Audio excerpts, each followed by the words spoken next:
bibigay. Sabi niya daw, huwag kang kukuha dito, bibigay ko yung 3 million, huwag kang kukuha ng tubig dito. Yun na simula nun. Yun na yung away nila. Oo, tapos yung kapatid niya daw magpapatid. Tinataguan, no? Sinantaguan sa CR. Ayop na talaga.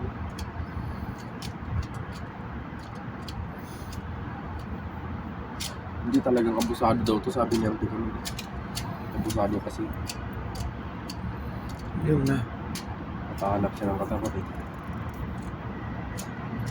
Nagbaliw din pala si ano, yung taong gano'n.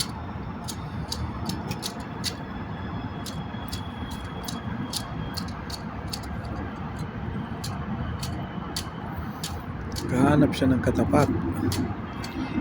Meron din gano'n. Tapos, yun na, naging driver na niya, sinistaw na yung iba. Bagal din. Taon. Pero yun na. Ang dalit-litsi daw.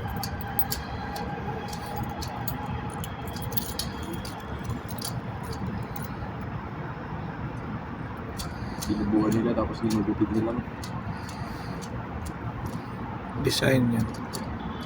Ayun, maganda rin yung palang ganyang